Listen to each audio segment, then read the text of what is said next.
kembali bersama kami di Pro Kontra. Belum mendengarkan dari Bang Ferry ini terkait dengan apakah memang jaminannya ada juga ketika sudah dinaikkan, walaupun mungkin belum ideal begitu, tapi adakah perubahan nanti? Kalau gini, kalau partai politik itu sanksinya tanggung jawabnya udah besar.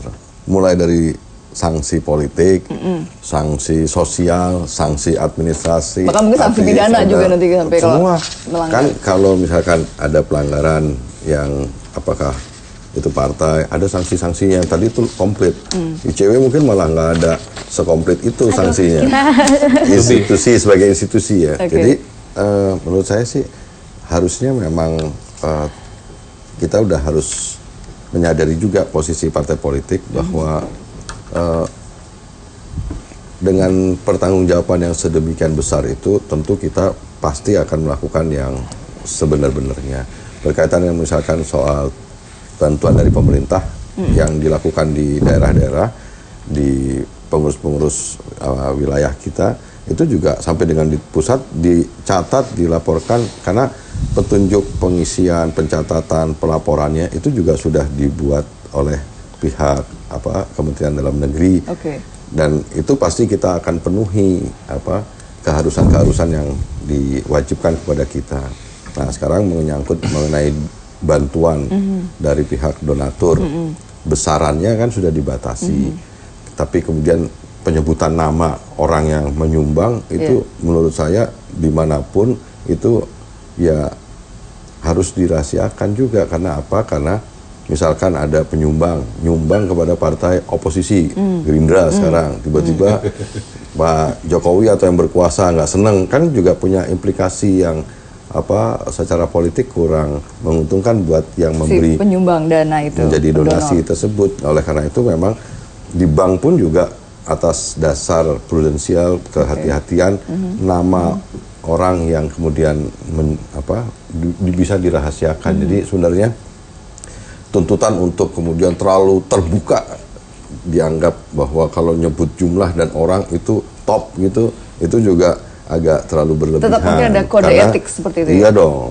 kita juga harus menghormati institusi perbankan untuk kemudian menyembunyikan nama identitas penyumbang. Itu kan juga kita nggak akan bisa paksa itu, kecuali untuk soal-soal yang memang ada masalah gitu, itu mungkin satu itulah spesial gitu. Tapi kalau selebihnya sih harusnya masyarakat juga harus ngerti itu. Jadi kalau yang sistem prosedurnya, sistem keuangan, laporannya segala macam, kalau yang menyangkut dari bantuannya, sumbernya dari pemerintah, rasanya sih udah semua partai politik udah lengkap dan itu sudah bisa diakses lebih transparan dan akuntabel melalui gitu ya, website partai atau diakses melalui tadi BPK dan langsung pun juga pasti. Tapi kalau sumbernya yang berasal dari donatur segala macam, tentu yang terpenting sebenarnya kan jumlahnya dibatasi. Tapi kalau orang kan kita menurut saya begini aja Mas, tidak apa-apa kalau menurut undang-undang kan untuk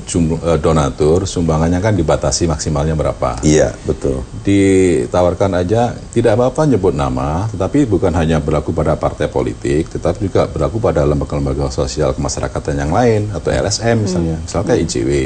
ICW kan juga ada donatur, disebutin aja namanya siapa, berapa nominalnya, atau lembaga-lembaga yang lain juga begitu.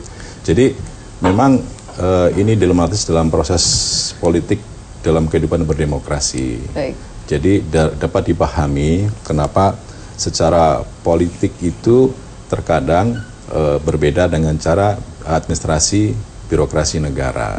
Ya, jadi hal-hal masjid aja kadang-kadang yang mau ngasih kadang-kadang minta atas permintaan yang ngasih, namanya disembunyikan hamba Allah aja gitu juga. Ya kan benar kira-kira. Baik, mungkin kembali lagi pada masalah mereka bantuan keuangan. Ini ada artikel yang menarik mengatakan bahwa memang dana parpol naik ini sebagai barter untuk undang-undang pemilu. Tidak ada barter itu. Saya gimana nih? Dalam signifikan. Saya di Pansus RUU Pemilu. Tidak ada karena kaitannya kan sama sekali dengan barter. Pertama, apa yang mau dibarter gitu. Terus siapa aktor-aktor pembarter itu nggak ada gitu. Jadi ide dari pemerintah untuk memberikan dana kepada partai politik masing-masing 1 triliun Mas ya. Yes, masing-masing tapi kan kemudian ditolak oleh publik gitu. Kemudian sekarang Kemendagri menawarkan untuk menaikkan subsidi negara dari Rp108 menjadi Rp1.000 per suara hasil perolehan pemilu per tahun gitu. Ya gitu. Jadi tidak ada ya? Tidak ada kaitannya dan sama sekali itu namanya suudon. Ya. Mungkin dari partai pendukung. Ya, saya ingin sampaikan ya, itu tadi inisiasi sama sekali tidak ada, apalagi sampai ada permufakatan jahat seperti itu. Ya, yang kedua, ini ide sudah sejak lama. Ya. Bukan ide DPR dan ide partai politik. Pak Mendagri sendiri inisiat 1 triliun kemarin, yang ternyata dibatalkan oleh Menteri Keuangan. Itu. Yang ketiga, ya DPR ini masih banyak malaikatnya, Mbak. Ya, masih banyak. Tidak mudah tergoda ya, tidak. Ya, apalagi untuk melakukan hal-hal yang seperti itu. Undang-undang kalau kita mainkan itu nerakanya jahanam tuh. Langitnya langit ke-7 juga jahanamnya maksudnya. Nah, artinya nggak mungkin lah yang seperti itu. Ini yang saya yakinkan publik tidak ada sama sekali. Pembahasan murni ya, dialektika kebangsaan. Ini ada teman kita yang dari Pansus. Nah, ini urusan ini adalah urusan yang lain. Urusannya adalah bagaimana menyehatkan, bagaimana membangun peradaban politik anggaran khususnya di bidang kepartaian. Yang selama ini semua menyadari, pemerintahnya menyadari, DPR-nya menyadari, Menteri Keuangan menyadari, rakyat pun menyadari bahwa dana ini sangat kurang. Ini yang saya kasih analogi.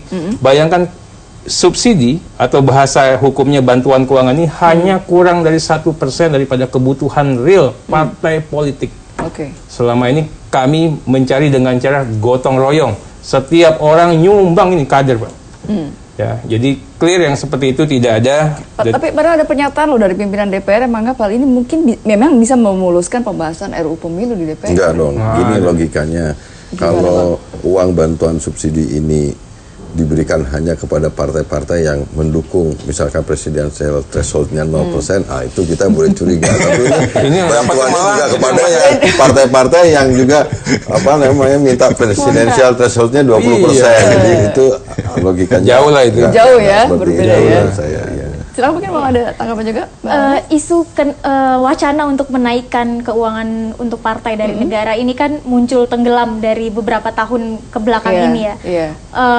Karena muncul dan tenggelam itu tadi, mungkin publik curiga ada apa sebenarnya ketika dalam momen ini semuanya setuju. Publik aja yang menolak begitu kan.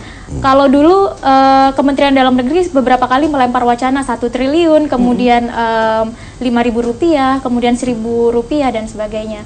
Nah, kemudian dari Kementerian Keuangan, dari pihak Presiden juga menyatakan pemerintah sedang mengencangkan ikat pinggang untuk keuangan negara. Nah, sekarang kan semuanya seperti berjalan mulus. Di DPR juga mendukung, di pemerintah satu suara. Nah, ini sebenarnya ada apa? Ada kecurigaan di publik seperti itu. Tapi yang di sini semangat yang harus dibangun adalah menaikkan keuangan dari negara untuk partai politik ini untuk membenahi partai. Jangan sampai kemudian ada bargain politik atau untuk memuluskan RUU Pemilu agar lebih mulus pembahasannya atau seperti apa. Tadi sudah saya jawab tadi, tidak usah dibahas lagi. Nah, seharusnya fokusnya saya ingin tanya, kenapa bersamaan ya? Saya ingin jawab. Pada saat ini kan hanya karena keadaan yang tidak diuntungkan. Lagi-lagi DPR yang terkena dampaknya. DPR yang tidak diuntungkan. Memang rencananya pembahasan RUU Pemilu selesai itu kemarin, gitu. Pembahasannya ini sudah akan ada. Kenapa ada saat ini? Ini kita lagi membahas APBNP. Ya, lagi pembahasan anggaran di DPR, makanya isu itu ada. Tapi kan yang namanya kalau orang curiga, yang nggak nyambungnya disambungin.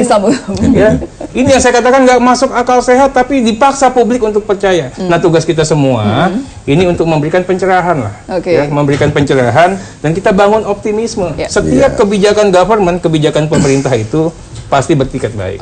Ya, tanpa ada kepentingan. Satu lagi ini, kalau DPR dengan pemerintah itu harmonis, ya jangan dicurigai dong. Itu kan malah bagus untuk membangun stabilitas politik, meningkatkan pertumbuhan ekonomi, meningkatkan kesejahteraan rakyat gitu. Makanya untuk menutup kecurigaan itu yang dibahas tidak hanya soal menaikkan anggaran, tapi bagaimana komitmen partai politik dan pemerintah. Kalau soal komitmen partai politik terhadap keuangan jangan diajarin dah ya. Jadi partai politik itu, seluruh partai politik baik yang lolos parliamentary threshold maupun tidak lolos parliamentary, tunduk patuh kepada undang-undang. Itu yang pertama. Terus yang kedua, sudah menjadi kebiasaan kita dan sudah taken for granted bahwa subsidi negara itu harus dilaporkan. Dan sudah ada mekanismenya, ada panduannya, itu sudah selesai. Ya kan? Jadi yang penting sekarang adalah memberikan wacana kepada publik. Partai politik ini adalah merupakan lembaga demokrasi sebagai penyambung lidah antara rakyat dengan negara, dengan pemerintah. Oleh karena itu fungsi-fungsinya yang sangat banyak tadi itu juga harus disupport. Oleh siapa? Oleh seluruh komponen bangsa, termasuk oleh LSM, lembaga sosial masyarakat, mahasiswa, dan lainnya. Baik, kita masih punya segmen berikutnya. Tetaplah bersama kami. Usai pariwara berikut, kami akan kembali.